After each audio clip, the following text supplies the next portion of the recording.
बिस्मिल्लाहिर्रहमानिर्रहीम। Welcome back to my YouTube channel.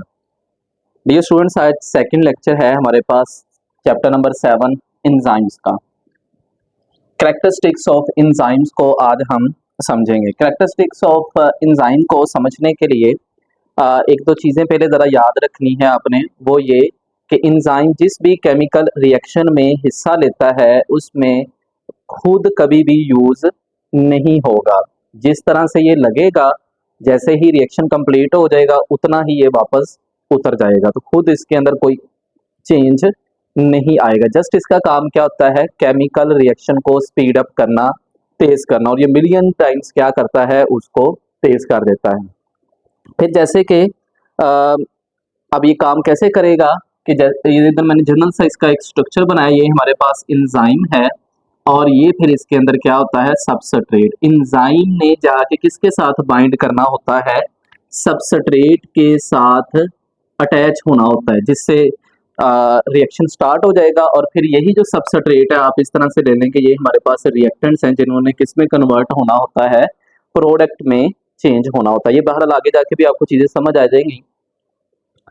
तो characteristics की हम बात करते हैं। जो सबसे पहली हमारे पास खसूसियत है एंजाइम की, वो है केमिकल नेचर ऑफ एंजाइम। तो एंजाइम की जो केमिकल नेचर है वो क्या होती है, तो एंजाइम्स आर प्रोटीन नेचर, ये प्रोटीन के बने होते हैं। और अब आपको पता होना चाहिए कि प्रोटीन किस चीज़ की बनी हुई है, बहुत सारे अमाइनो एसिड्स की। कितने अमाइनो एसिड्स लगे तो हमारे पास एक प्रोटीन बनती है, 100 से 1000 अमाइनो एसिड जब अटैच होते हैं एक दूसरे के साथ, तो ये जो पूरा आपके पास एक चेन या एक पॉलीपेप्टाइड चेन बनेगी या स्ट्रक्चर बनेगा, इसको हम क्या बोलेंगे, प्रोटीन बोलेंगे। दूसरी कैरेक्टरिस्टिक्स है इसका ग्लोब्यूलर स्ट्रक्चर।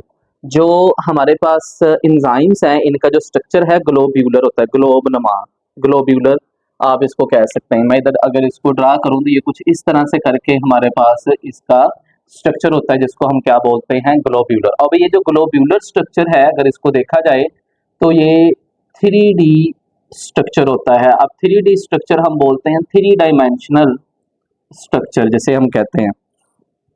तो अब इसके अंदर जैसे ये हमारे पास एंजाइम है, ये ग्लोब्यूलर स्ट्रक्चर है, और ये वाली जो जगह है जिसको मैंने ये हाईलाइट किया हुआ है, इस जगह को हम नाम देते हैं एक्टिव साइट का। और ये वो जगह है जहां पर आके ये जो सबस्ट्रेट है इसने अटैच होना होता है, या आप कह लें कि एंजाइम जब जाके अटैच होता है सबस्ट्रेट के साथ, तो ये वो जगह है जहां पर सबस्ट्रेट ने इसके साथ लगना होता है या अटैच होना होता है। उस जगह को हम क्या बोलते हैं, एक्टिव साइट का नाम देते हैं।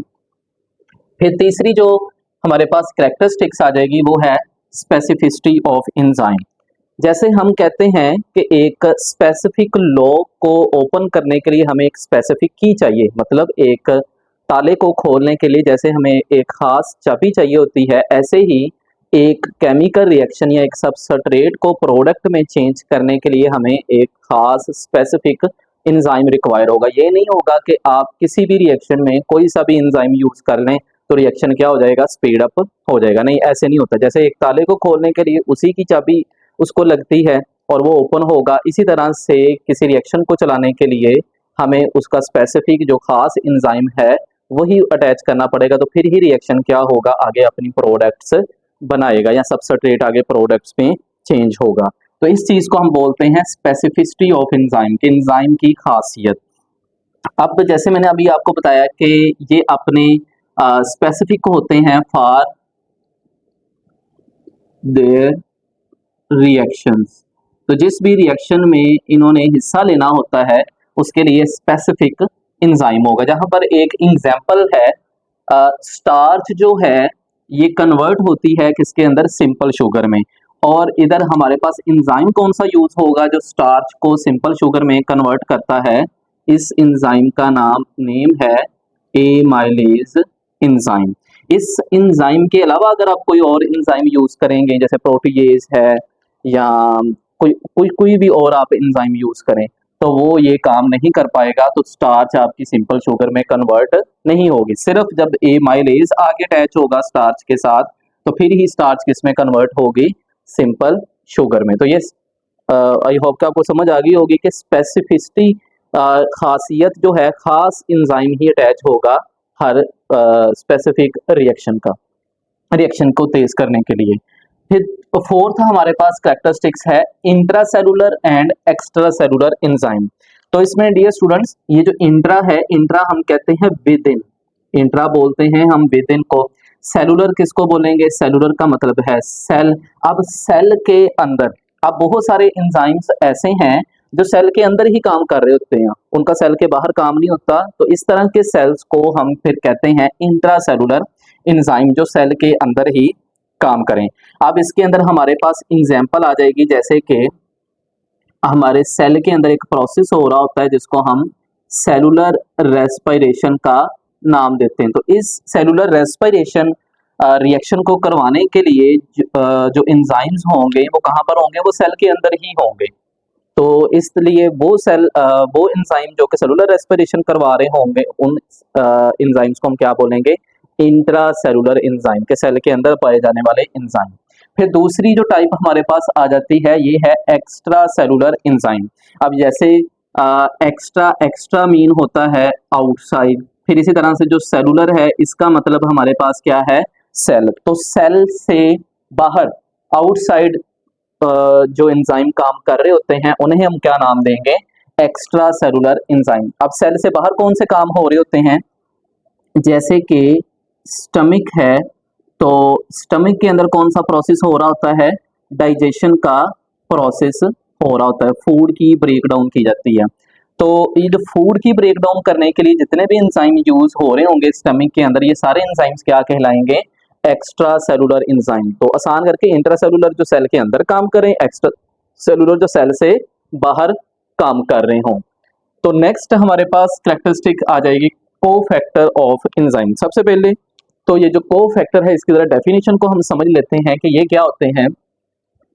अब जैसे कि अभी हमने इधर पहली जो इसकी कैरेक्टरिस्टिक्स देखी, उसके अंदर हमने बात की कि एंजाइम्स क्या होते हैं, प्रोटीन नेचर होते हैं, लेकिन इनको और अच्छे से काम करने के लिए एक नॉन प्रोटीन मॉलिक्यूल्स रिक्वायर होते हैं, और उन नॉन प्रोटीन मॉलिक्यूल्स को हम क्या नाम देते हैं, कोफैक्टर का नेम देंगे। तो नॉन प्रोटीन मॉलिक्यूल्स, अब इनका फायदा क्या होगा, नॉन प्रोटीन मॉलिक्यूल्स के लगने से जो प्रोटीन है, मतलब जो एंजाइम है, उसका फंक्शन क्या हो जाएगा, मजीद बेहतर हो जाएगा, वो मजीद अच्छे से काम करेगा। अब ये जो नॉन प्रोटीन मॉलिक्यूल्स या कोफैक्टर जो हैं, ये दो तरह के होते हैं, एक है ऑर्गेनिक कोफैक्टर और दूसरे हमारे पास आ जाते हैं इनऑर्गेनिक कोफैक्टर। तो पहले हम जरा इनऑर्गेनिक कोफैक्टर को देख लेते हैं। ये मेटल्स आयन इसमें आ जाएंगे, मोस्टली जो मेटल आयन जिन्हें हम कहते हैं। तो इसकी एग्जांपल की अगर हम बात करें तो इसमें हमारे पास एग्जांपल आ जाएगी, एक तो मैग्नीशियम आयन की, फिर इसी तरह से जो दूसरी हमारे पास एग्जांपल है वो किसकी है, आयरन की। आप इसको फेरिक भी कह सकते हैं, ये इसका सिंबल है। तो मैग्नीशियम और जो आयरन है ये मेटल आयन्स हैं, और ये क्या कहलाएंगे, इनऑर्गेनिक कोफैक्टर। और ऑर्गेनिक कोफैक्टर की फर्दर आगे दो टाइप्स हैं, एक हमारे पास आ जाएंगे प्रोस्थेटिक ग्रुप और दूसरे हमारे पास आ जाते हैं कोएंजाइम। अब प्रोस्थेटिक ग्रुप क्या होते हैं, ये बड़ी अहम डेफिनेशंस हैं दोनों ही। वो ग्रुप जो कि एंजाइम के साथ टाइटली बाइंड हो, टाइटली बॉन्ड बनाए, इस तरह के कोफैक्टर को हम क्या नाम देते हैं, प्रोस्थेटिक ग्रुप। ऐसे कोफैक्टर जो कि एंजाइम के साथ बड़ा आप कह लें कि अच्छी तरह से अटैच हो, मजबूती के साथ अटैच हो, इस तरह के जो आपके पास कोफैक्टर हैं उनको हम क्या नाम देंगे, प्रोस्थेटिक ग्रुप का नाम देंगे। अब प्रोस्थेटिक ग्रुप की अगर एग्जांपल की बात की जाए तो इसमें कौन से आ जाएंगे, एक तो हमारे पास विटामिन आ जाएंगे। अब विटामिन में भी कौन से आ जाएंगे, बायोटिन। बायोटिन, हाँ, इसमें आप याद रखिएगा B7 है, विटामिन B7 जिसे हम बोलते हैं, उसको हम बायोटिन का नाम देते हैं। अच्छा, बहरहाल इसके अलावा एक तो इसमें विटामिन हो गए और दूसरे इसमें क्या आ जाएंगे, हीम ग्रुप आ जाएगा। हीम ग्रुप क्या है, ये वही ग्रुप है जिससे मिलकर हीमोग्लोबिन बनी होती है, और हीमोग्लोबिन कहाँ पर मौजूद होती है, हमारे ब्लड सेल्स के अंदर मौजूद होती है। तो ये हमारे पास जो कोफैक्टर हैं इनको हम प्रोस्थेटिक कोफैक्टर का नाम देते हैं। फिर दूसरी तरह के जो ऑर्गेनिक कोफैक्टर हैं ये कौन से हैं? कोएंजाइम्स। अब कोएंजाइम्स कौन से हैं? जो एंजाइम के साथ लूजली अटैच हों, लूजली बाइंड हों, इनको हम क्या नाम देंगे? कोएंजाइम का नाम दें। मतलब इनकी जो बॉन्डिंग होती है वो इतनी बहुत ज़्यादा मजबूत नहीं होती as compare to prosthetic group के। That's called coenzyme organic cofactor. अब इसके अंदर भी हमारे पास जो है वो एग्जाम्पल आ जाएगी, एक तो विटामिन्स की बायोटिन के अलावा, और दूसरे नंबर पे इधर क्या हमारे पास एग्जाम्पल में आ जाएगा? न्यूक्लियोटाइड्स। अब न्यूक्लियोटाइड्स क्या हैं? इधर दो एग्जाम्पल आप इधर नोट कर लें। एक तो हमारे पास होता है NAD nucleotide amide dinucleotide, ठीक है। और इसी तरह से एक और इधर हम एग्जाम्पल लिख लेते हैं NADH। तो ये दोनों एग्जाम्पल है, ये आपके पास न्यूक्लियोटाइड्स ही बन रहे होते हैं। इसके अलावा और भी काफ़ी सारे न्यूक्लियोटाइड जैसे DNA के अंदर जो पाए जाते हैं, जिन्हें हम नाइट्रोजनस बेसिस भी का नाम देते हैं, एडेनिन गवानीन वगैरह, तो वो भी इसके अंदर आप एग्जाम्पल में लिख सकते हैं। तो ये हमारे पास क्या कहलाएंगे? These are the coenzyme. और कोएंजाइम क्या है? Organic cofactor. ये हाफ अभी लेक्चर हुआ है कैरेक्टरिस्टिक्स का, इसको क्योंकि ज़्यादा बन रहा था तो इसको हम नेक्स्ट लेक्चर में बाकी जो हाफ है अगले लेक्चर में देखेंगे। थैंक यू एंड अल्लाह हाफिज़।